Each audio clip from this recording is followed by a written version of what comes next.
다원예술 전시인데요. 퍼포먼스를 보시지 않아도 그 전시만으로도 다원예술을 보실 수 있는 그런 전시고요. 또 지하 1층에는 소장품 섬 2023년 9월부터 저희가 진행해온 소장품 섬의 그 최찬숙 작가의 미찌나, 미얀마의 그 미찌나라는 지역의 그 위안부들 얘기입니다.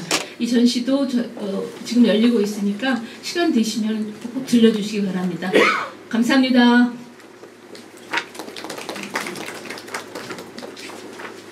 다음은 10개의 눈 전에 담당 부산현대미술관 박한나 학예사의 전시 소개가 있겠습니다.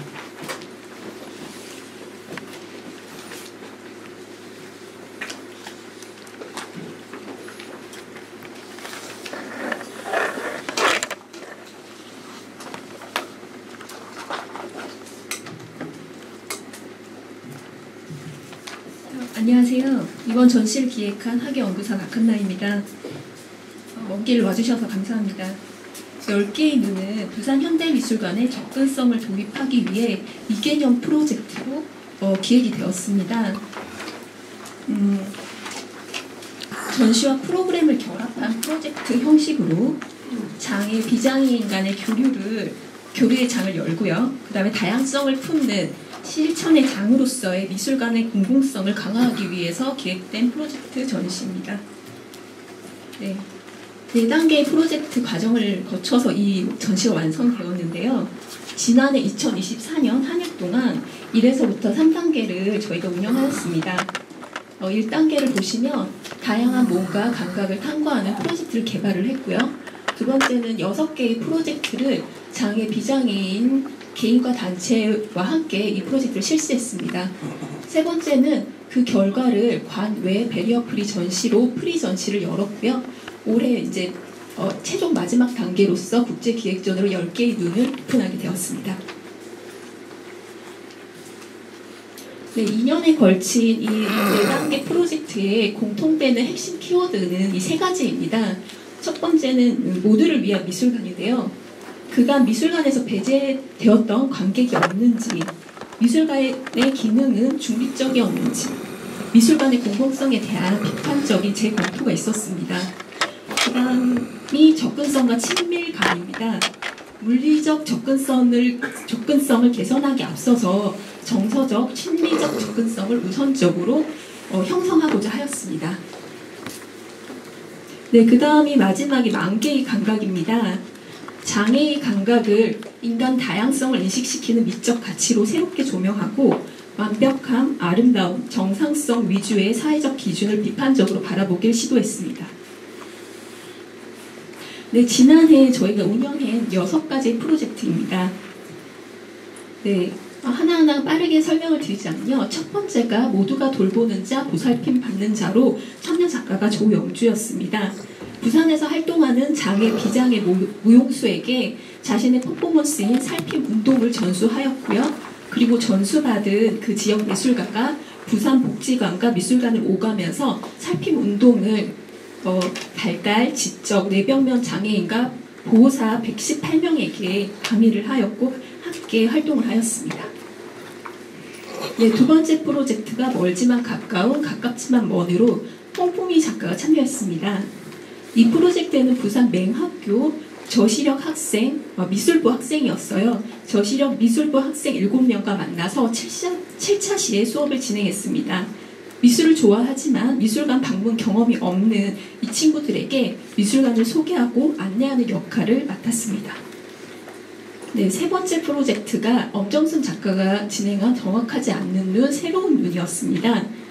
이 프로젝트에서는 안경의 기능을 역전시켜서 불편한 안경을 만들어서 오히려 시야를 방해하게 하고 그로써 이제 시각장애의 스펙트럼을 경험하도록 하는 그런 프로젝트였습니다. 네, 네 번째가 김은설 작가와 함께 만나는 송가소 수평적 감각입니다. 김은설 작가는 청각장애를 가진 예술가로 자신이 경험하는 소리의 세계를 조형적으로 보여주는 작업을 해왔는데요. 자신이 시각적으로, 촉각적으로 인식해온 이 소리의 세계를 풀실로 구현하는 이 작업을 시민들과 함께 하면서 시각적으로 구현되는 소리의 세계로 사람들에게 이 또 다른 세계가 있음을 안내했습니다. 네, 5번째 프로젝트로 소리, 보기, 읽기, 조합하기라는 프로젝트인데요. 듀오 아티스트 성과 함께 했습니다. 미술관이 위치한 을숙도의 자연의 소리를 채집하고요. 그 소리를 텍스트, 그림, 사물로 재현하는 워크숍을 시민과 함께 진행했습니다. 네, 마지막 프로젝트로 온기, 열기, 녹아내리는 이라는 김덕기 작가가 주관한 프로젝트인데요. 작가는 관람객을 만나서 그들의 손석구를 떠내는 워크숍을 했습니다. 사람들을 만나고 그들의 인생 이야기와 손에 얽힌 이야기를 들으면서 대화의 장을 연 프로젝트였습니다. 네, 보셨다시피 이번 전시는 일반적인 전시와 다르게 사전 워크숍 과정을 거쳤는데요. 이 같은 과정을 추진한 동기는 크게 4가지로 압축할 수 있습니다. 먼저 전시란 매체가 과정보다는 결과 중심적입니다. 또한 물질이 매체로 구성되는 게 일반적인데요. 이 접근성 전시는 직접적인 만남과 교류를 배제하고서는 만들 수 없는 전시였습니다. 그래서 먼저 사전적으로 이 프로젝트를 운영을 해서 장애인과 비장애인의 장을 열고요. 그 다음에 그런 만남의 과정을 통해서 무엇이 필요하고 어떻게 전시를 구성해 나가야 할지를 고민하는 시간을 가졌습니다. 그리고 이 같은 단계별 과정을 거침으로 해서 주제를 지속적으로 연구할 수 있었고요. 장애에 관한 경험을 축적하고 효율적으로 접근성 장치를 구성할 수 있다는 장점도 있었습니다. 네, 이렇게 6개의 프로젝트를 하고 연 전시가 관외 석당미술관에서 열었는데요. 이 전시가 미술관 밖 프로젝트 샵 1-6 10개의 눈입니다. 이 전시를 열었을 때 앞전에 참여했던 그 장애 단체와 비장애 개인들이 이 전시를 찾아서 방문하는 그런 의미를 더하는 순간들도 있었습니다. 네, 이렇게 해서 완성된 최종 단계 10개의 눈 전시입니다. 전시는 5월부터 9월까지 121일간 운영이 되고요. 장소는 미술관 1층 전시실 4와 로비입니다. 참여 작가는 국내외 장애, 비장애 예술가 20명으로 구성되며 출품작은 다장르 70여 점입니다. 참여 작가 부류는 크게 3가지로 구분할 수 있는데요. 지난해 참여했던 6명의 작가가 지속해서 참여하면서 보다 심화된 접근성 개념을 가지고 신작을 만들었습니다. 그리고 해외 장애, 비장애 작가들이 참여했는데요. 미국, 캐나다, 프랑스 국적의 작가들로 제한된 감각에 내재된 전제성과 미적 가치를 탐구하는 작품들을 출품하였고요. 또 신규로 참여한 국내 작가로는 김채린, 정현두, 라우콤이 있습니다. 또한 다학제 탐구로 웹툰 작가 라일라와 사회적 기업 미션잇이 참여하였습니다. 네, 전시 장에는 구획은 하지 않았지만 의미적으로 전시는 3가지 주제로 구성됩니다. 첫 번째 주제는 만개의 감각입니다. 지난해부터 탐구했던 주제인데요. 이 장에서는 감각의 위계를 해체하고 다양한 감각을 조명합니다. 그리고 접근성, 포용성 등 사회적 환경 개선을 넘어서 장애 감각과 신체를 미적 가능성으로 제시합니다. 네, 확장된 몸에서는 정상성, 완벽함, 아름다움 등 몸에 규정되어 있는 인식을 비판하며 사회와 환경에 따라 몸이 지속적으로 변화하고 확장됨을 작품으로 조명합니다.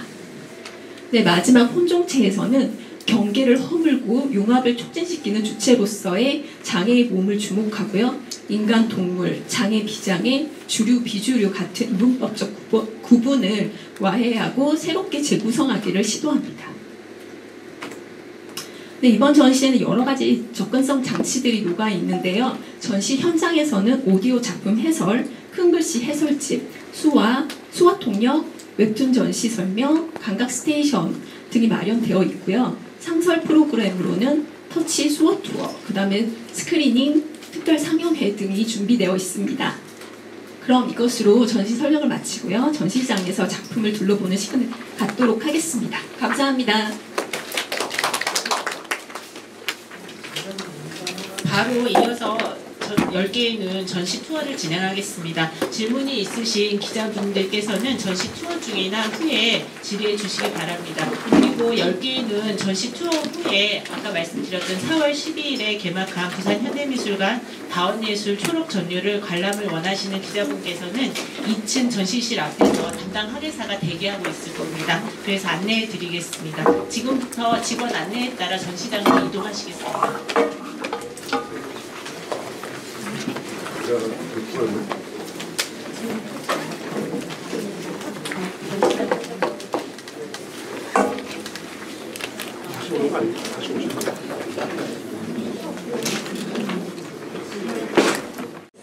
잘 들리시죠?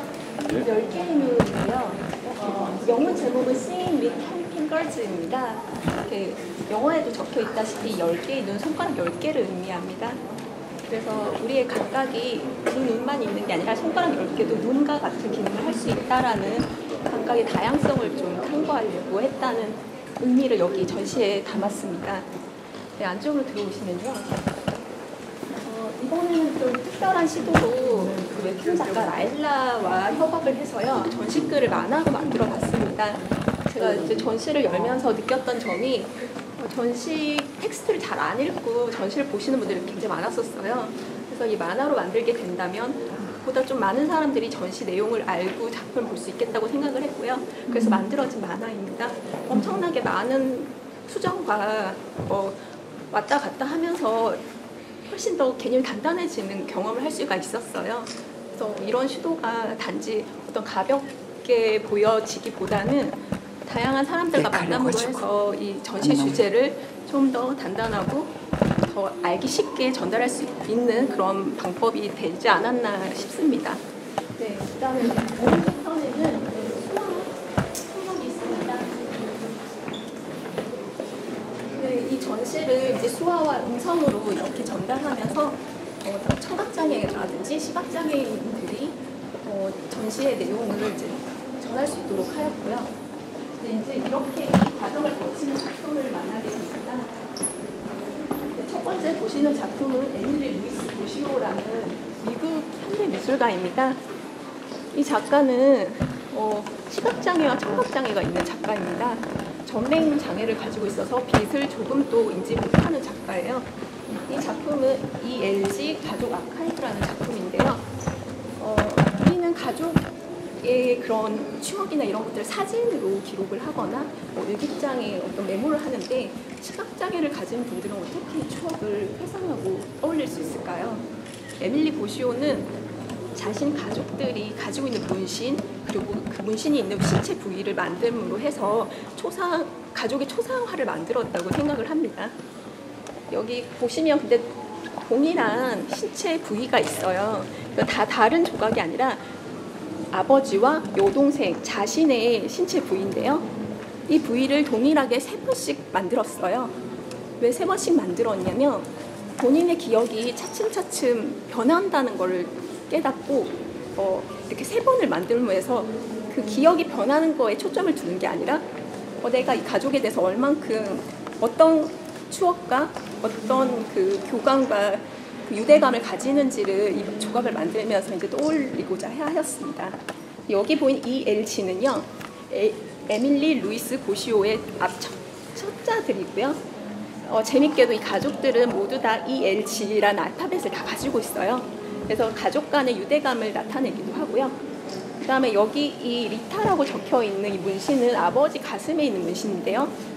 돌아가신 할머니의 이름을 여기 새기고 있고요. 이쪽 가슴팍에 있는 고양이는 에밀리의 문신입니다. 에밀리가 파울 끌레를 좋아하는데요. 파울 끌레의 고양이를 자기 문신으로 새겼고요. 가운데 있는 저 가슴에 고추가 문신으로 새겨져 있는데 여동생의 곤추 문신이에요. 그래서 여동생의 그 화끈한 성격을 보여준다고 이제 작가는 얘기하고 있습니다.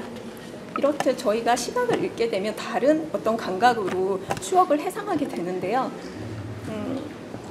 그 방식들이 우리가 어떻게 일방향된 어떤 획일화된 그런 기억 방식이 아니라 이런 촉각이나 다양한 그 기억들이 우리의 기억을 훨씬 더 섬세하고 그 순간을 잘 기억하게 만든다는 걸 알 수가 있습니다. 근데 이 작품은 초기 작업이고요. 절로 넘어가면 또 최근 작업이 있습니다. 어떻게 작업이 변화했는지도 나중에 확인할 수 있습니다.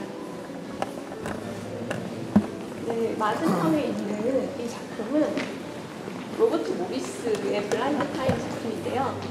원래 이 9점이 전시가 되었어야 하는데 지금 한 점이 오는 중에 좀 사고가 있어서 지금 한 점밖에 지금 전시를 못하고 있어요. 굉장히 힘들게 공수한 작품인데 로버트 모리스는 미니멀리즘 대가로 알려져 있잖아요. 이 작가는 미니멀의 형식을 유지하면서도 신체를 도입하는 되게 실험적인 작업을 했어요. 그래서 이 작업이 1970년부터 2000년 초기까지 이어진 아주 오래된 프로젝트이고요. 여기서 밑에 하단에 보면 어떤 글씨들이 적혀 있는데요. 여기가 이제 지시문입니다. 그 지시문에 맞춰서 눈을 가리고 이 드로잉을 만들었습니다. 지금 있는 이 작품의 지시문은 이라크 전쟁 때 사망한 시민들과 그 다음에 군인들을 생각하면서 이 손가락으로 이 흔적들을 남긴 작품입니다. 네, 다음 작품으로 넘어가겠습니다. 네, 엄정순 작가의 당신의 눈동자를 위하여라는 회화 작품이고요. 맞은편에 여기 만안경 작품이 있습니다. 그 엄정순 작가는 코끼리 조각으로 많이 알려져 있는데요. 사실 작가는 이 작업을 기점으로 해서 새로운 프로젝트에 돌입했다고 얘기를 하고 계세요. 그래서 작가는 그동안 오랜 기간 동안 보다라는 것에 탐구를 해오셨는데요. 여기 다 초상화예요. 근데 초상화가 누구 얼굴인지 알 수가 없잖아요. 우리가 본다라는 거 할 때는 안다는 것을 보는 경우가 많습니다. 그저 보는 것이 아니라 아는 것을 보는 것이죠. 그런데 우리가 만약에 아기들이나 전혀 인지가 형성되어 있는 애들은 보지만 그것이 무엇인지 모릅니다. 그런 것처럼 이 보는 것에는 다양한 의미가 함축되어 있는데요. 작가는 이 작업을 통해서 이 초상화를 보면서 누구를 볼 것인지, 누구를 떠올리는지 자기 인식을 생각하는 것을 의도를 하였고요. 그 다음에 여기 만안경은 당신의 눈동자를 보는 만안경이라는 작품인데요. 여기 안을 보실 수가 있어요. 이걸 보시면 원래 만안경은 멀리 있는 것을 관찰하는 도구잖아요. 근데 이 만안경은 특이하게도 자신의 내면을 보게 하는 만안경입니다. 잠시 후에 이거는 봐주시고요.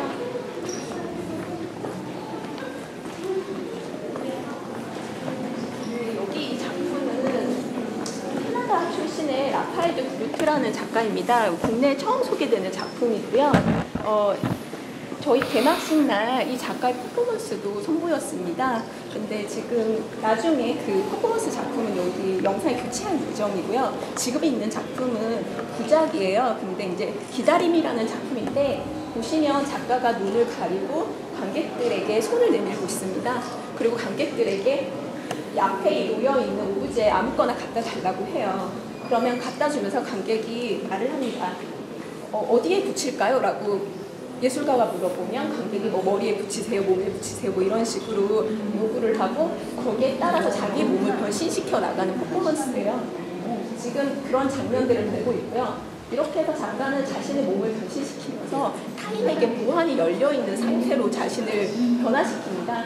그러니까 작가는 시각의 지배에서 벗어나기를 원해요. 우리가 시각을 가짐으로 해서 누군가를 정의 내리고 규정하고 이렇게 하는데 이 시각에서 벗어남으로 해서 어떤 자유와 열려있음을 퍼포먼스를 통해서 실험하고 있습니다. 네, 다음 작품으로 넘어가겠습니다.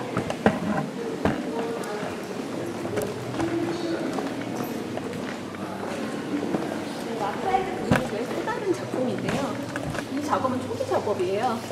이 초기 작업이 퍼포먼스로 연장되면서 아까 보다시피 관객과 소통하고 만들어가는 그런 퍼포먼스를 하게 되고요. 여기서는 이러한 포장지나 뭐 식료품 가게에서 가져온 재료들, 그 다음에 바닥에 버려져 있는 그런 물건들을 자기의 몸에 붙이는 초기 그런 실험들을 해왔습니다. 그 작업들을 보여주는 저희 그 작품이고요.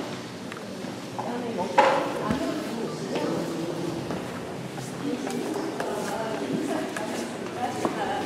김은설 작가에 대해서 설명을 드렸는데요. 김은설 작가는 천국책이에요. 그래서 이제 어떤 의사소통하는 거에 있어서 어려움이 많았습니다. 근데 저희가 의사소통을 하려면 듣고 말해야 되잖아요. 근데 촉각장애인들은 듣기가 어렵기 때문에 말하기도 어렵습니다. 근데 그런 의사소통에 있어서의 어려움을 그 김은설 작가가 어렸을 때는 촉각장애는 의사소통 장애다 이렇게 규정을 해버렸다고 해요. 그래서 굉장히 많은 상처를 받았었는데 그런 상처를 가지고 김은설 작가는 타인과 소통하기 위해서 입모양을 보고 그 말을 읽어내는 기술을 배웠다고 합니다. 그리고 저희가 안아서 말을 하면 울림이 있어요. 그 울림을 통해서 그 말이 어디에 위치하는지, 그러니까 예를 들자면 무브프라는 그 단어가 있어요. 그러면 무브프를 목에 대고 발음을 하면 조금씩 울리는 위치가 달라요. 그런 식으로 아주 과학적으로 힘겹게 그 소통하는 법을 배웠어요. 근데 하지만 이렇게 배웠지만 정작 아직 확실하게 그렇게 선명하게 알아듣기는 굉장히 어려웠던 거죠. 근데 그러한 자신의 마음을 이렇게 조형으로 표현을 했는데요. 이 작품이 잔상 덩어리입니다. 그러니까 마치 이미지로 치면 뿌해가지고 그 이미지 윤곽이 정확하게 드러나진 않지요. 뭐가 있다라는 걸 우리가 알 수 있잖아요. 근데 김은설 작가에게 소리라는 것은 잔상 이미지처럼 여겨왔던 거죠. 그래서 이 작품을 만들면서 이 안에 소리를 심었습니다. 그리고 되게 독특한 점이 그 김은설 작가는 풀실을 가지고 작업을 해요. 이 풀실은 손바닥에 풀을 묻히고 이렇게 반복해서 뗐다 붙였다 하면 실이 만들어지거든요. 이 실을 하나하나 엮어서 만든 작품입니다. 그래서 오랜 시간과 정성이 든 작품이에요. 네, 그 다음 작품은 김세리 작가의 작품인데요. 김세리 작가는 조각가인데 굉장히 독특한 조각을 합니다. 조각이라고 하면 어떤 외형이나 어떤 모양을 이제 만들어내는 게 조각인데 김세리 작가는 기억을 조각을 합니다. 그러니까 기억이라는 굉장히 추상적인 것을 외형으로 만드는데 어떤 기억이냐면 촉각에 대한 기억입니다. 그래서 어떤 안았던 기억, 누군가를 안거나 누군가의 손을 잡거나 팔베개를 해주는 그런 기억들을 이런 형상으로 만들어서 그 관객들이 작품을 만져서 그 기억을 떠올리게끔 하는 작품이고요. 이 작품 팔베개라는 작품이고요. 여기 안에는 신기한 작품을 만들었습니다. 굉장히 독특한 조각인데 이 조각에서는 그동안 만들었던 조각의 조각들을 모아가지고 하나의 작품으로 다시 만들었어요. 그래서 조각의 어떤 그동안의 히스토리가 담겨 있고요. 거기에서 만지면 어떤 청각적인 소리가 납니다. 그래서 그 소리와 촉각과 어떤 외형의 그런 질감을 이용해서 어떤 새로운 기억을 만들기를 요청하는 작품입니다. 나중에 안에 들어가서 보시고요.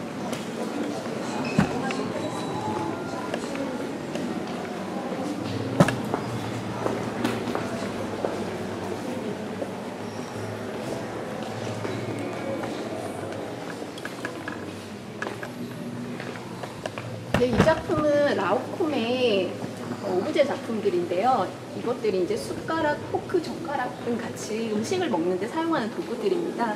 라오콤 작가는 커플 듀오 아티스트 팀인데요. 그 라오콤의 남자분이 큐레이터라는 가명을 쓰세요. 근데 이분이 뇌졸중으로 쓰러졌어요. 쓰러지면서 이제 한 손이 마비가 됐는데 오른손이 마비가 됐습니다. 왼손으로 생활을 해야 되는데요. 왼손으로 생활하다 보니까 이제 굉장히 익숙했던 자연스럽게 생활했던 그 일상 모든 것이 다 어려워졌어요. 특히나 밥 먹는 게 가장 어려웠다고 하는데요. 뭔가를 먹으면 계속 흘리고 놓치고 하면서 그 식사 분위기가 엉망이 되었다고 합니다. 그런 것을 이제 개선하고 어떤 본인의 삶을 주체적으로 영위하고자 이런 수저들을 만들게 되었어요. 그래서 이 수저들을 직접 착용해 볼 수가 있습니다. 그러면서 우리가 사용하는 일반적인 수저가 어떻게 또 다양하게 변화될 수 있는지 그 변화를 이끄는 것들이 그냥 우리가 그동안 이렇게 불편하고 어떤 결함이라고 여겼던 장애에서 이런 새로운 아이디어들이 나온다는 것들에 우리가 주목하면 좋을 것 같습니다.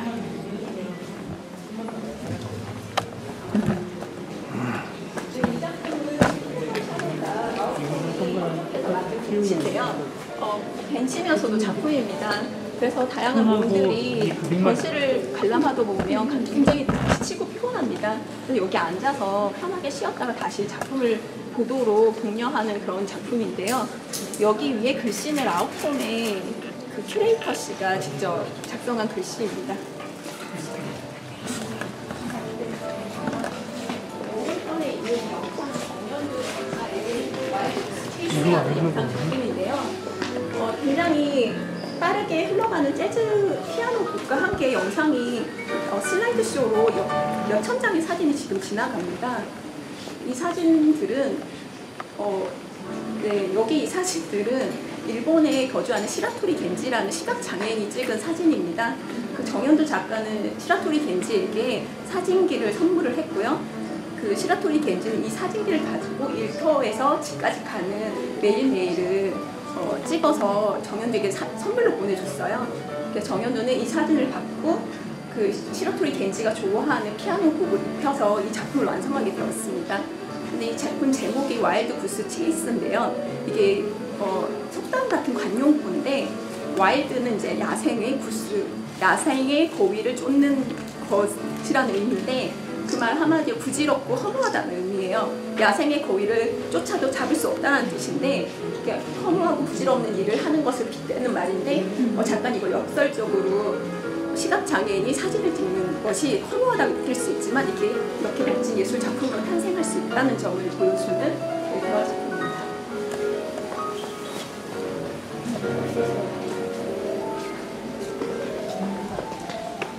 오른편에 있는 작품은 카르멘 파팔리아의 비디오 퍼포먼스 부정이 있는데요. 카르멘 파팔리아는 캐나다 출신의 현대 미술가입니다. 이분은 이제 시각장애인이고요.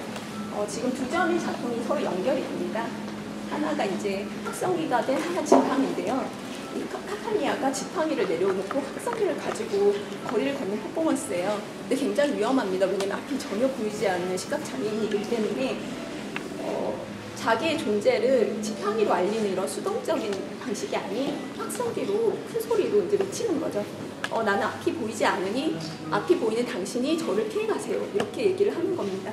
그래서 그동안 장애에 숨기거나 은폐되어 왔던 그런 불편함이나 어떤 자신들의 권리를 이렇게 외치는 작업이고요. 오른편에서는 이 확성기가 악단으로 변화됐습니다. 그 거리의 악단들이 그 파팔리아에게 어떤 장애물이 있는지 계단이 있는지를 악기로 알려주는 겁니다. 그래서 여기서는 훨씬 많은 사람들이 마치 축제를 즐기듯이 이 거리를 걷는 모습을 볼 수가 있습니다. 맞은편에는 그 조영준 작가의 살림 운동이 있습니다. 제가 앞서 대표에서 소개드린 작품인데요. 이 영상을 보면서 일반 관람객들이 2인조 그룹을 짜서 이 살림 운동을 따라해 볼 수가 있습니다. 이 운동은 돌보는 자와 보살핌 받는 자가 이렇게 짝을 지어서요. 서로가 의지할 수 있는 그 행위들을 하면서 서로의 상호 의존적인 어떤 관계를 재발견하는 그런 퍼포먼스입니다. 네, 한 19분 정도 이게 퍼포먼스가 이루어지는데요. 이걸 하면 정말 몸도 엄청 가벼워지고 스트레칭도 정말 잘 돼요. 그래서 재활 효과도 있는 그런 운동입니다.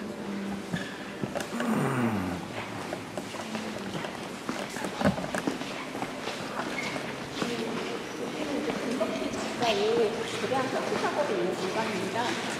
위에 걸려있는 작품이 밤의 노래라는 작품이고요. 아래에 하얀 목도리라는 뜻의 작품이 놓여 있습니다.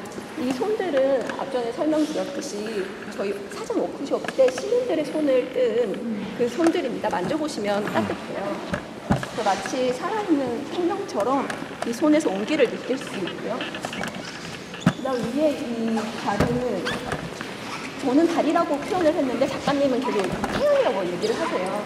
그래서 이 밤의 노래라 해서 이 밤이 함축하고 있는 의미가 굉장히 큰데요. 우리가 밤이라고 그러면 어떤 어둠의 시간이라든지 어떤 고통의 시간을 떠올리기 쉬운데 작가님은 밤 안에서 어떤 재생하고 치유하고 회복하는 시간으로서의 밤을 얘기합니다. 그리고 이 재료가 파라핀이고요. 파라핀은 열에 녹고 또 차가워지면 굳고 하는 전도 현상이 아주 쉽게 일어나는 재료예요. 이 재료를 이용해서 오늘날 빈혈하고 이제 혼란스러운 이 시대에도 여전히 화합하고 융합할 수 있는 어떤 힘이 우리 내부 안에 있다라는 것을 이 작품을 통해서 보여주고자 하였습니다.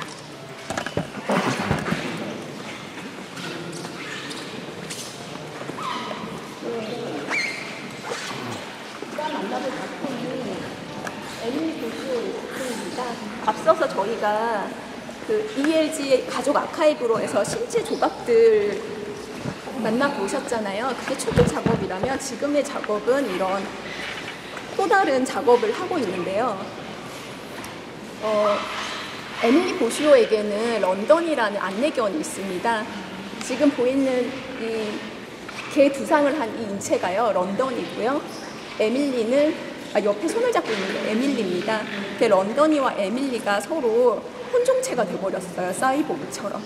근데 에밀리는 이게 시각장애가 있다 보니 이제 그 주변에 사람들보다 런던이와 훨씬 더 많이 교감하고 같이 생활을 합니다.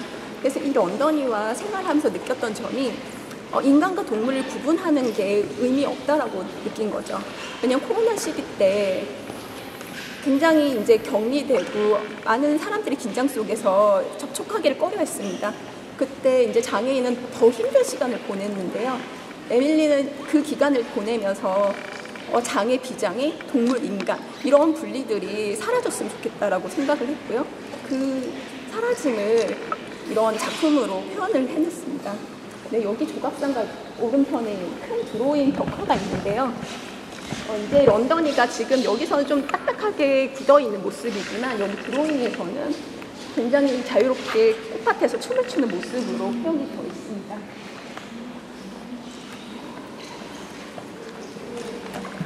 이 작품이 저희 전시장에서 만난 마지막 작품이고요. 아티스트 조팀이 처음의 작품입니다. 처음이 작년에 사전 워크숍으로 을숙주 일대의 소리들을 시민들과 함께 채집했습니다. 그 소리들을 가지고 이렇게 시각적으로 어떤 구조물을 만들고 여러 질감으로 관객들이 만져볼 수 있게끔 표현을 했고요. 이 질감들을 만지면서 그 채집했던 사운드를 들을 수가 있습니다. 여기 가까이 가면 되게 안에서 저희 미술관 위치한 을숙도의 어떤 소리들을 저희가 만지면서 느껴볼 수가 있습니다. 네, 그리고 여러 다양한 구형들이 있는데요. 이것들은 어떤 물소리나 차소리나 이런 것들 구형으로 한 것이고요. 네, 이제 로비로 나가면 상당히 또 다른 작품이 있습니다. 저희가 접근성 장치를 제가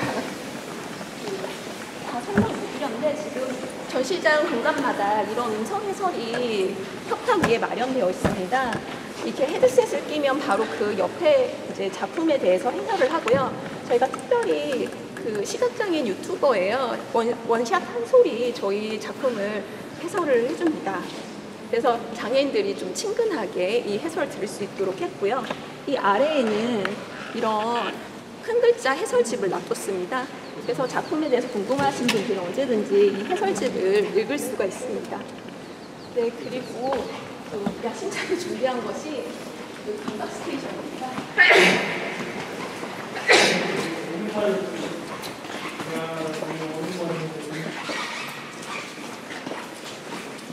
이 공간에서는 저희가 작품을 좀 적극적으로 만지기가 어려운데 여기서 작품을 만들었던 재료들을 이렇게 마련을 해놨어요. 그래서 다른 사람 의식하지 않고 이 재료들을 만지면서 작품을 감상할 수 있도록 한 공간입니다. 여기서도 김덕희 작가의 이 파라핀 작업을 직접 만져보실 수 있으세요. 그 다음에 에밀리 보시오의 조각도 레플리카로 만들어놨고요. 엄정순 작가의 만환경 재료도 이렇게 볼 수가 있습니다. 모두 몇 명밖에 여기 있어요? 여기에는 총 7명 7명 계세요. 네. 네, 그러면 로비로 나가도록 하겠습니다.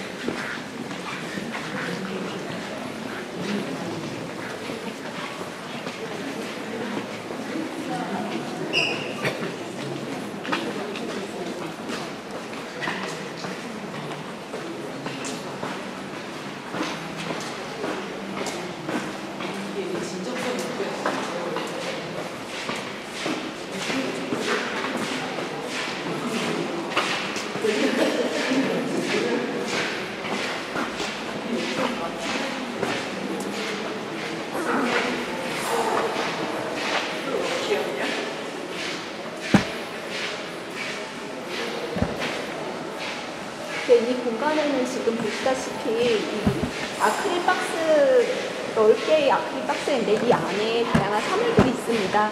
굉장히 일반적인 사물들인데요. 이 장애인들로부터 기증받은 사물들이에요. 그래서 원래의 기능이 아닌 다른 기능으로 사용되는 사물들입니다. 미션잇이라는 사회적 기업이 출품한 작품인데요.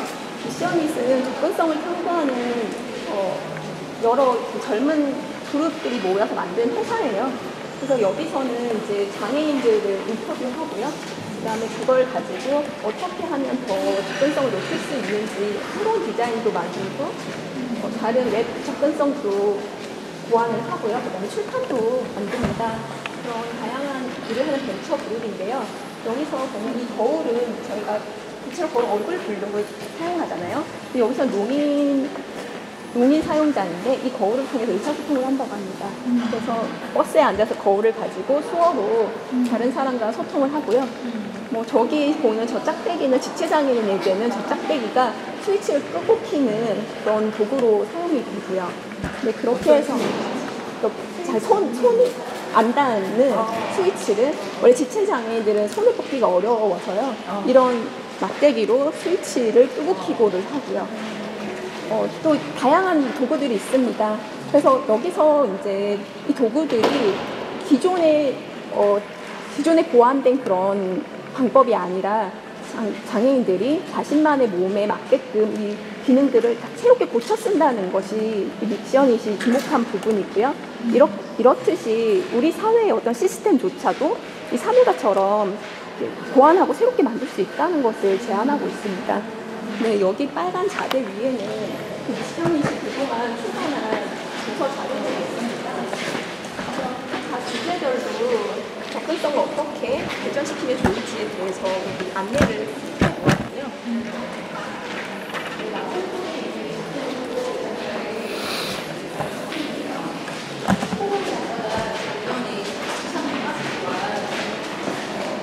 그 7차시 수업을 했습니다. 그 수업에 있었던 과정들을 책자로 만들고요.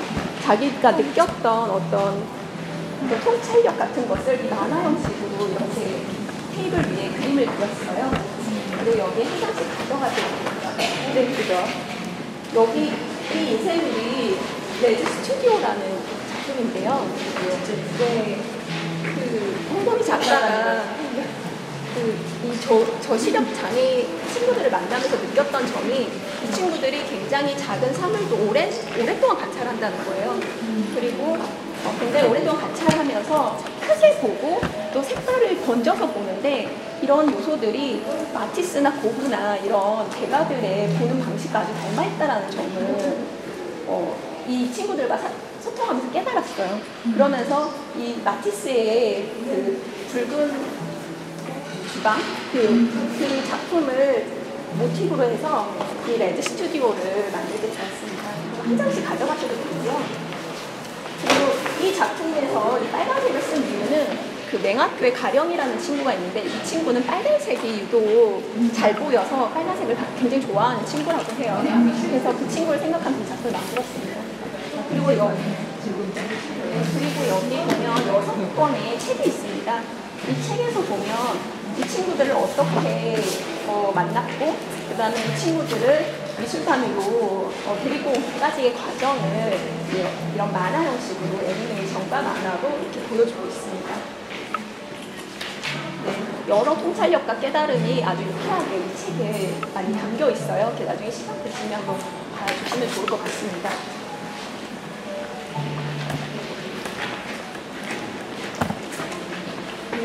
두 분의 작가님이 만났는데요.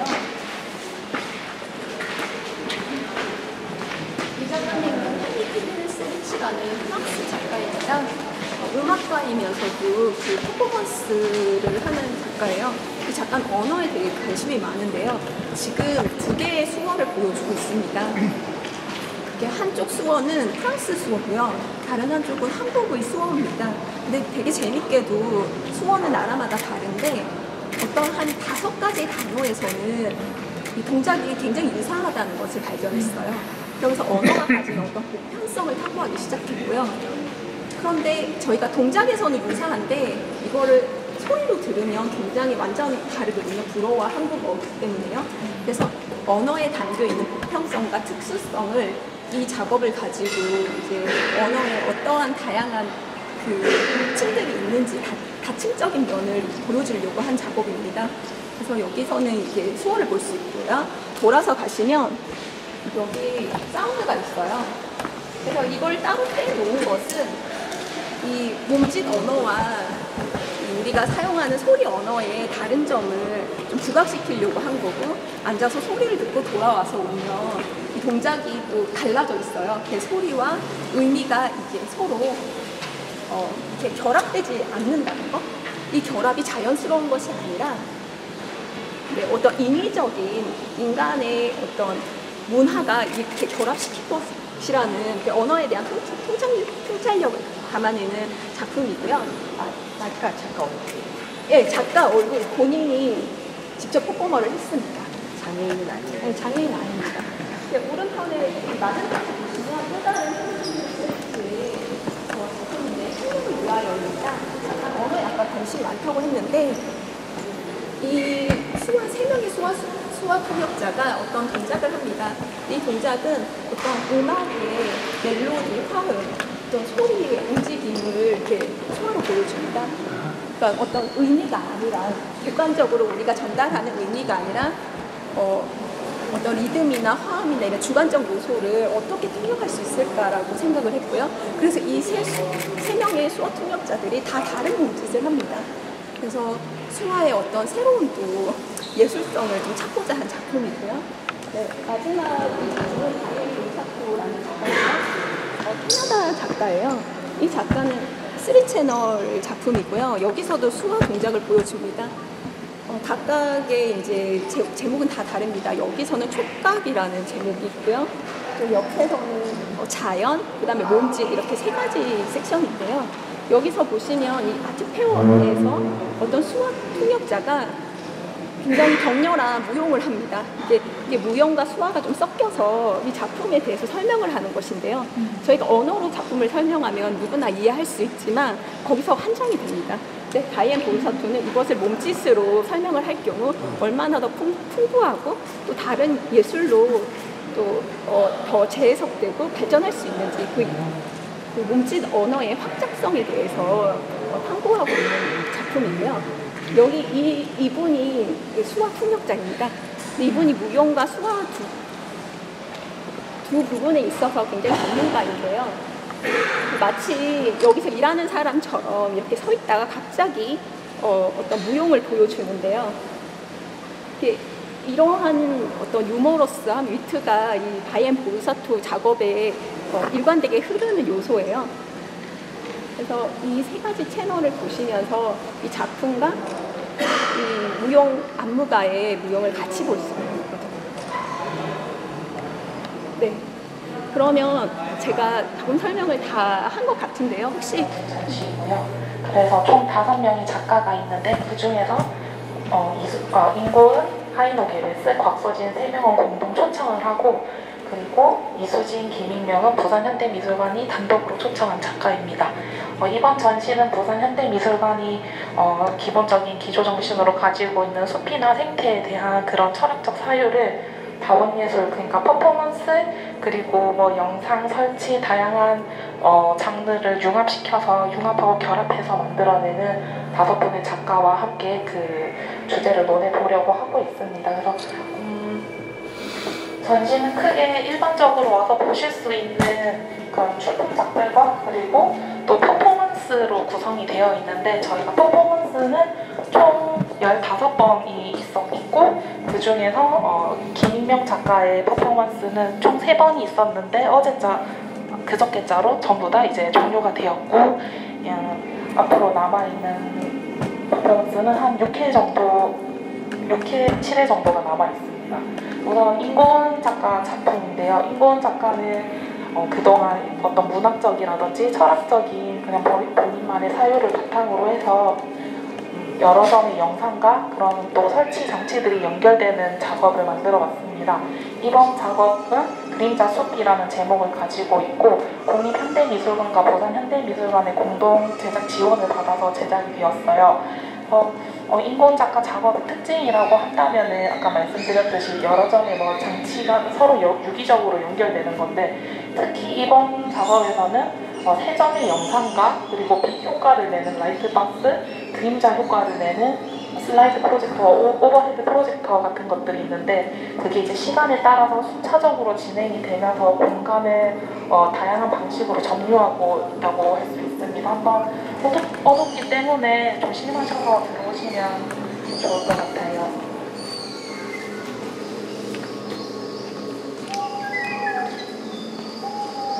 작품 총 러닝 타임은 1시간 정도 되고 가장 먼저 시작했을 때는 이공의 공백이 지나간 다음에 영상 가장 안쪽에 있는 곳에서 영상이 시작되고 또 순차적으로 진행이 됩니다. 지금 두 번째 영상이 나오고 있는 타임이고요. 이렇게 총 30분 동안 공간 안에서 3개의 영상이 틀어지고 30분 후에는 여기 있는 이제 슬라이드 프로젝터에 인고은 작가가 직접 채집한 씨앗이라거나 식물들의 그런 필름들이 하나씩 꼽혀 있어요. 지금은 그 타임이 아니라서 작동을 안 하고 있는데 여기서 이제 빛이 켜지면서 이 공간에 이제 빛을 회전시키기도 하고 하면서 전반적으로 이제 그림자를 만들어내요. 그리고 그 그림자를 그냥 보는 것만 해도 되게 뭔가 아름다운데 사람들이 이제 다니면서 만들어내는 그림자도 같이 거기에 이제 합류를 하면서 뭔가 좀 더 다른 층위의 그런 분위기를 내어주기도 하고 그렇습니다.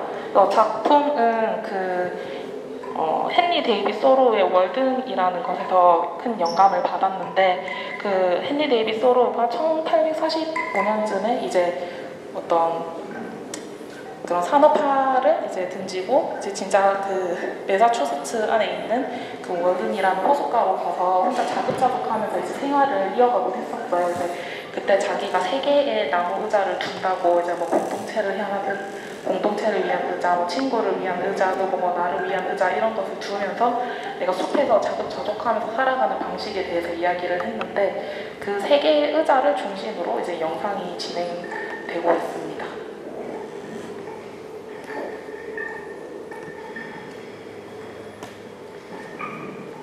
이제 시간대에 따라서 이 공간의 어떤 빛이나 뭐 점유하는 그림자들이 달라지는 게 되게 또 다른 묘미인데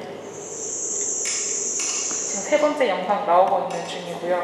한번 돌아보시고 나중에 한 46분에서 50분쯤에 오시면은 식물 그림자가 여기 영상 이렇게 가득 메우고 있는 거 보실 수 있을 겁니다. 저희 한번 보시고 옆쪽으로 한번 이동해 보겠습니다.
현대미술관이 공동으로 초청한 작가이고 4월 12일에 전시 오픈날 그 인고은 작가의 그 오프닝 퍼포먼스가 있었어요. 그림자 숲의 프리뷰 본공연의 프리뷰 공연이었는데 그때 이제 워든 프레그먼트라고 해서 같이 음악 연주도 해주면서 이제 퍼포먼스 하셨었고요. 이번에 출품한 작품은 물고기는 땅 위에서 걷는 법을 배워야 할 것이다 라는 제목의 작업이고 작가가 2019년에 콜롬비아 보고타에 있는 수리 실험실에서 어떤 장소 특정적인 그 선치 퍼포먼스를 한 적이 있는데 그때 찍었던 고화질의 영상 여러 점을 바탕으로 하되 이제 음성은 그 보고타에 있는 막달레나 강에 있는 어떤 원주민들의 아카이브 음악, 뭐 재래의식이라든지 전통적인 의식과 관련된 소리들과 그 외에 자기가 설치했던 어떤 소리 장치들에서 나오는 사운드를 믹싱해서 새롭게 만든 작업입니다. 한번 안으로 들어가서 보시겠습니다.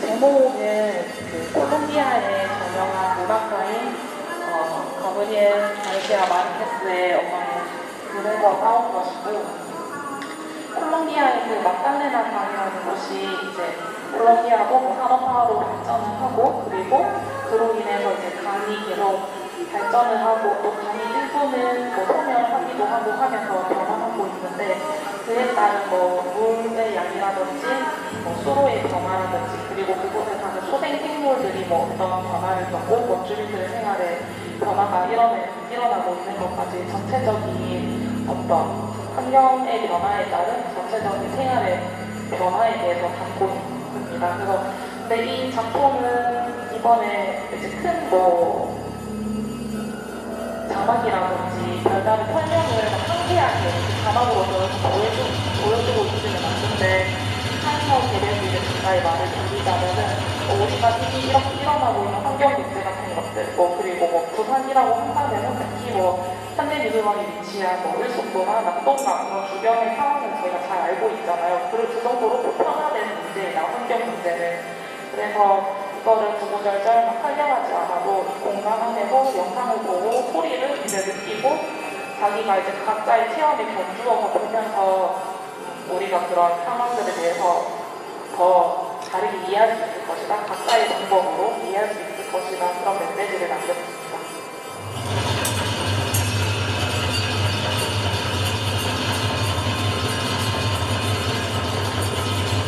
네, 그리고 스크린 앞에 보면은 저기 이제 바닥에 깔려 있는 게 산업용 호일이에요. 우리나라에서는 약간 이제 갑바청이라고 불리는 것과 비슷한 것인데, 네, 거기에도 이제 저 위에서 비치는 프로젝터가 있어서 영상이 있는 것들이 저기에 같이 이제 넘나들면서 보이기도 하고, 또 어떤 특수한 장면에서는 저 위에만 또 쏴지기도 하고 이렇게 하고 있습니다. 특히 저 이제 호일 같은 거 구할 때 한국에서 구할 수 있는 거랑 자기가 이제 거기에서 가져올 수 있는 거랑 가지고 많이 비교를 했었는데, 특히 어떤 물이 흐르는 느낌을 낼 때 그걸 잘 보여줄 수 있는 좀 유연한 성질의 펜을 찾기 위해서도 많이 작가는 또 많이 고민하고 했었습니다.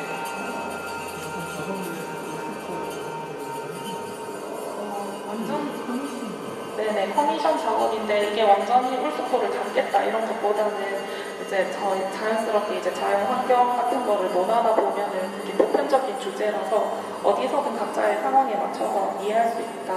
네네, 그렇게 해석하시면 좋을 것 같습니다.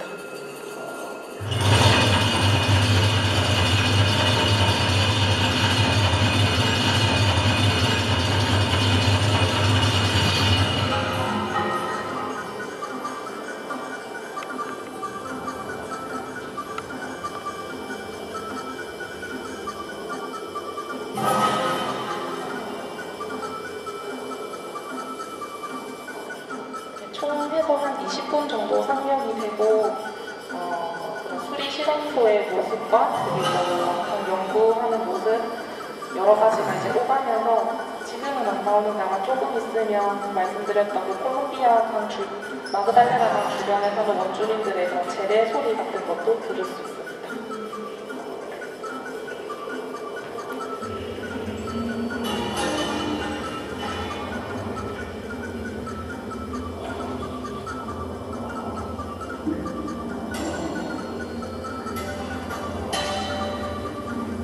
그러면 옆 공간으로 다시 이동해 보겠습니다.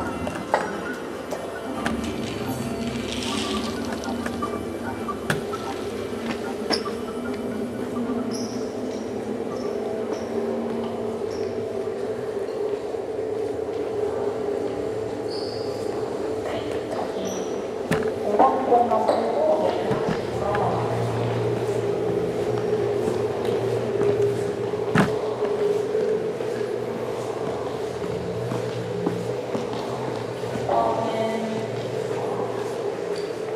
김익명 작가의 이제 공간인데, 김익명 작가에게도 이제 부산현대미술관이 커미션으로 작업을 이제 제작을 부탁을 했고, 이 작가는 그동안 갯벌랩이라고 하는 다학제 영상들을 썼어요. 되게 간척지라거나 개발되지 않은 지역들의 숨겨진 소리 같은 거를 이제 그 문화 전유를 하지 않으면서도 그걸 채집해서 풀어내는 것에 대해서 많이 고민을 하고 있는데, 특히 이번 작업은 부산현대미술관에 위치한 은숙도 주변에 흐르는 낙동강의 깊은 곳에 실제로 흐르는 소리와 초저주파 같은 것을 직접 채집을 해서, 그것을 이제 원래는 초저주파라서 저희가 직접 들을 수가 없거든요. 그래서 그거를 알기 위해서는 돌고래를 다니는 고래를 탐지하거나 아니면 이제 산업 주파수를 탐지하는 데 쓰는 하이드로폰이라는 게 있는데, 그 하이드로폰을 직접 이제 작가가 강에 던져서 거기서 이제 들리는 어떤 주파수 같은 것들, 그거를 우리가 느낄 수 있는 진동과 소리의 형태로 변환을 해서 설치한 작업입니다. 그래서 여기 보면은 뭐 진동에 의해서 모터도 돌아가지만, 여기 이제 또 다른 만져볼 수 있는 작업이 있는데, 이건 이제 따개비 노래라고 하는 작업이에요. 그래서 이제 작가가 이제 그 바다의 하이드로폰을 이용해서 소리를 들을 때 뭔가 물을 흐르면서 뭔가 따다다닥 이런 뭔가 걸리는 것 같은 소리가 났는데, 그게 뭔지 이제 보지는 못하니까 정확히 알 수는 없지만, 작가가 생각하기거나 바닥에 붙어있는 그런 따개비들이 내는 소리 같다. 그래서 그것들이 내는 소리를 이제 작가의 생각에 따라서 시적인 언어로서 해석을 했고, 그거를 이제 점자로서 표현하는 것입니다. 그래서 이 점자는 사실 점자를 읽을 수 있는 분이 아니면 정확히 해석할 수는 없어요. 하지만 우리가 촉각으로서 어떤 뭐 따개비의 움직임이라든지 그런 노래 흐름 같은 걸 느껴볼 수 있고, 또 여기 만지시면 약간 진동 같은 것도 있어가지고 그거에 대해서 이제 뭔가 상상해 볼 수 있는 작업입니다. 그리고 저 이번에 어린이날 주간에 5월 4일부터 5월 6일까지 퍼포먼스도 진행했었거든요. 그래서 모션 아키텍트의 백진주 그리고 홍승욱 씨랑 같이 협력을 해서 이 따개비 노래를 이제 몸짓으로 그런 무용적으로 풀어낸 그런 시간을 또 가지기도 했습니다. 네, 전 이 안에 들어가면은 이런 옆에서도 이제 자발적으로 진동 같은 소리가 전해지기도 하고, 들어올리면은 여기도 이제 또 다른 전자자 무역에서 이런 것들 하나씩 다 만져보고 느껴보고 할 수 있게 구성되어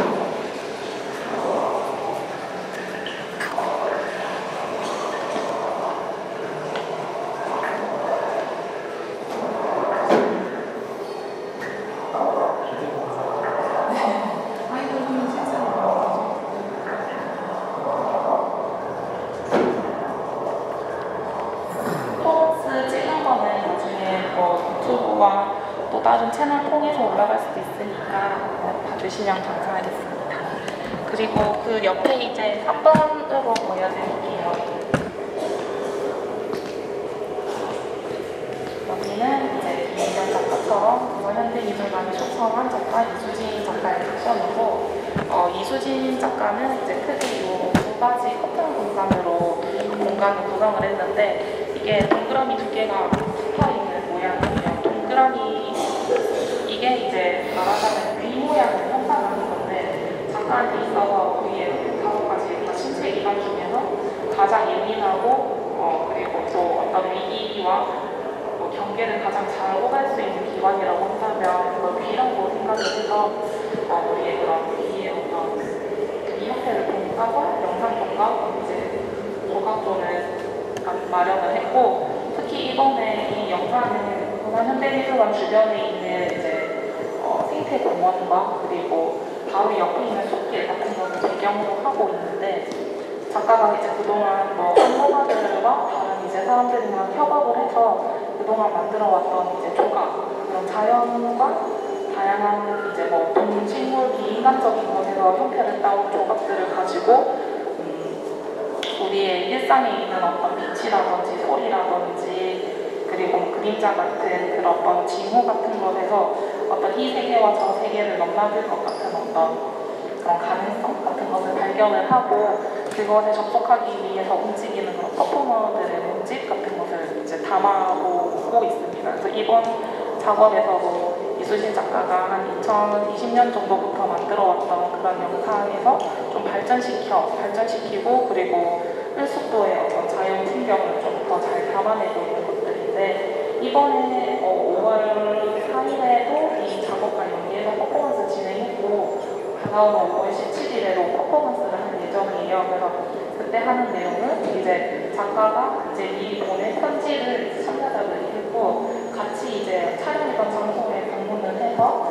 거기에 어떤 실제로 이제 흐르는 뭐 빛이라든지 바람 그리고 뭐 공기 이런 것들을 느껴보기도 하고 거기서 이 영상 안에 퍼포머들이 했던 몸짓을 따라 해보기도 하면서 여행을 하기도 하고 자기가 어떤 그런 동작을 수행하는 사람이 되기도 하는 그런 프로그램을 마련했습니다. 그래서 여기가 이제 이렇게 영상존이라고 한다면 여기는 이제 저가 만들었던 조각들이 놓여있는 조각존인데요. 커튼과 커튼 사이를 다니면서 이 조각들을 보셔도 되고 정면에서 이렇게 보실 수도 있고 그렇습니다. 여기 있는 조각 중에 전부 다는 아니지만 일부는 저희 영상 속에 등장하기도 하고 또 여기 지금 들어보시면은 천장에서 약간 뭔가 물 흐르는 소리 또는 바람 소리 같은 것이 들려요. 이거는 작가가 이제 작년에 부산에 있는 그 해양과학연구소랑 같이 북극 탐사를 나간 적이 있는데 그때 이제 실제로 그때 채집했던 어떤 연구소의 소리들을 협력을 받아서 이제 재편집을 해가지고 전시장에 이렇게 재생을 한 것입니다. 그래서 뭔가 어떤 우리가 쉽게 가볼 수 없는 어떤 자연의 어떤 극적인 곳들 거기서 이제 정말 이곳과 저곳의 경계로 이어질 것 같은 곳에서 들리는 어떤 소리와 함께 이 이수진 작가의 조각이라고 한다면 굉장히 어떤 촉각적인 보는 것도 예쁘지만 건드리는 소리가 날 것 같다거나 깨질 것 같다거나 아플 것 같다거나 어떤 상상을 불러일으키는 그런 면모들이 있는데 그런 게 이제 그런 연결되면서 우리가 어떤 몸의 감각을 이용해서 주변을 느끼고 또 생각해 볼 수 있을지 고민해보는 작업입니다.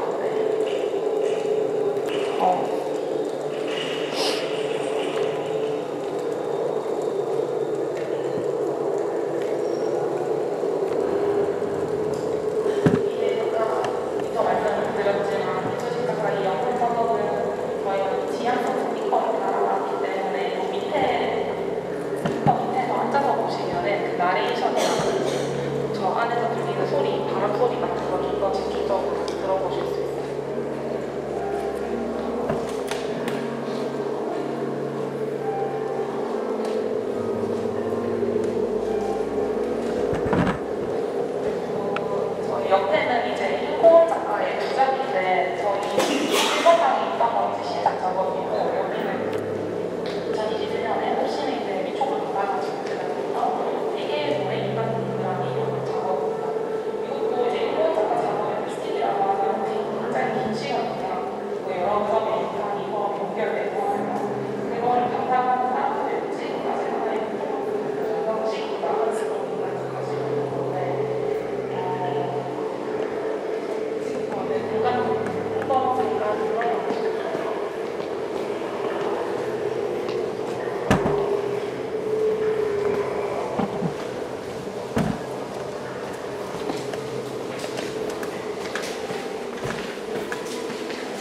어머니가 조심해서 거의 저기 숫자가 모여있어요.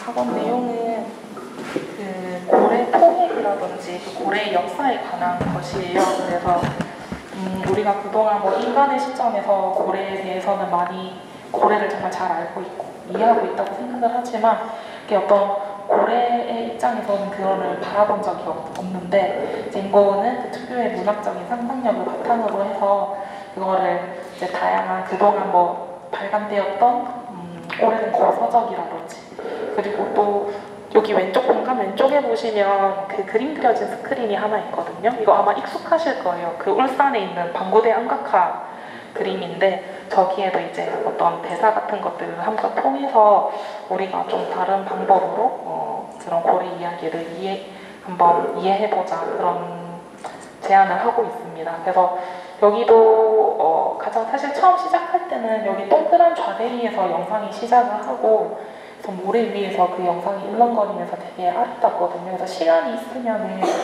술로 감상하셔도 정말 좋은 그런 작업이라고 생각을 합니다. 지금은 저희 마지막 부분에 작업이 거의 나오고 있는 상태예요.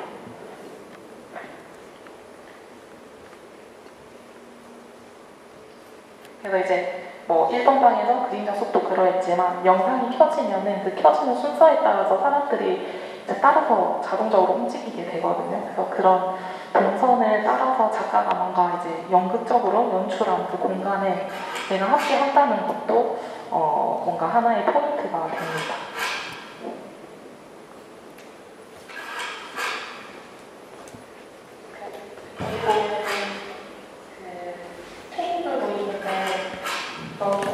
여기를 비춰주는 타임이 있어요. 여기 이제 조명이 딱 켜지면서 영상 다른 데는 다 꺼지고 여기에만 집중을 하게 되는데 여기 이제 작가가 이 작업을 만들면서 썼던 노트도 하나씩 읽어볼 수 있고 그리고 여기 보면 뷰마스터가 있어요. 그래서 이거를 눈에 들고 이렇게 빛이 있는 상황에서 하면은 그 안에 있는 그 슬라이드 같은 게 보이면서 또 다른 이미지도 발견을 할 수 있습니다.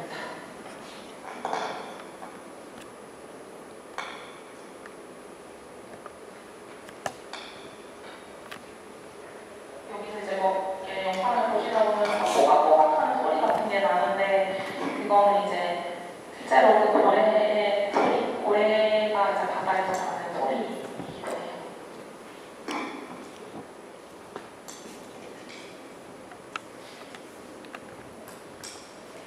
한번 다 보시고 나서 시간이 있으시면 이 공간 한번 더 보시는 것도 저는 좋을 것 같아요.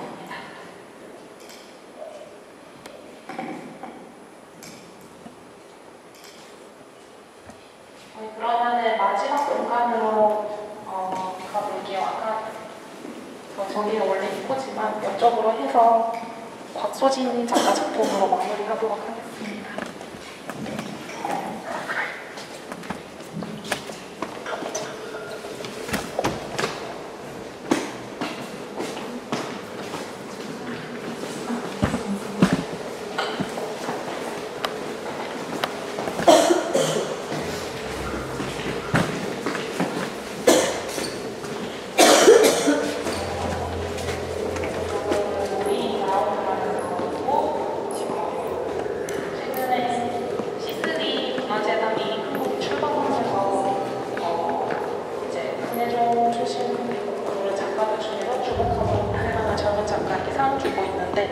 그 1회 수상 작가이기도 합니다. 그래서 최근에 뭐 퍼포먼스라든지 그리고 영상 이런 것들로 굉장히 주목을 받고 있고요. 이번에 제작한 무비그라운드는 그리고 땅이라든지 지층이라든지 우리가 견고하다고 믿고 있는 단단한 것 그리고 완전한 경계가 지어져 있다고 믿는 것들에 대해서 한번 질문해보는 작업입니다. 영상이 이제 3개의 모니터가 수직으로 걸려 있고 또 이제 거기 이제 땅의 모습이 확대돼서 보이기도 하고 뭐 그냥 지나가기도 하고 이러면서 보이는데 한국 그리고 뭐 인도네시아 그 외에 다양한 지역에서 촬영한 화산이라거나 채석장, 돌 캐는 곳, 그리고 석재산, 돌 이제 가공해서 파는 곳 그런 곳에 이제 모습이 담겨 있어요. 이 단단하고 이 고정된 땅이 사실은 이제 우리 자본주의의 영향 아래에서 계속해서 이제 채굴되거나 타지고 사라지고 뭐 변화하고 있다는 거를 이제 영상을 통해서 이야기를 하고 있는 것인데. 특히 이제 이 작업은 이렇게 해서 그 영상이 또 보여주는 뭐 3가지의 이미지를 보는 것도 하나의 묘미지만 이 설치된 그 탑 뒤를 한번 돌아가 보는 것도 되게 또 다른 포인트가 있거든요. 그래서 여기 보면은 실제로 이제 국제사회에서 판매하는 그런 레슨은 1톤짜리 그 돌 4개 있는데 그거를 전시장에 설치할 수 있게 약간 변형해가지고 레플리카처럼 좀 더 가볍게 바꿔서 원래는 이런 게 거의 한 1톤씩 한다고 해요. 근데 1톤을 저희가 전시장에 구현을 할 수는 없으니 한 30kg 정도 해서 좀 조절을 해가지고 설치를 했는데, 그래서 앞서서 이제 그런 설치된 모니터에서 저희 땅 위의 이미지를 보고, 그리고 그 땅에서 실제 채집된 어떤 돌의 어떤 뾰족한 이미지들 같은 거를 이제 다양한 측면에서 보면서 우리가 믿고 있는 그 단단함이 진짜 그러한가 이렇게 생각을 해보게 만들고 있습니다.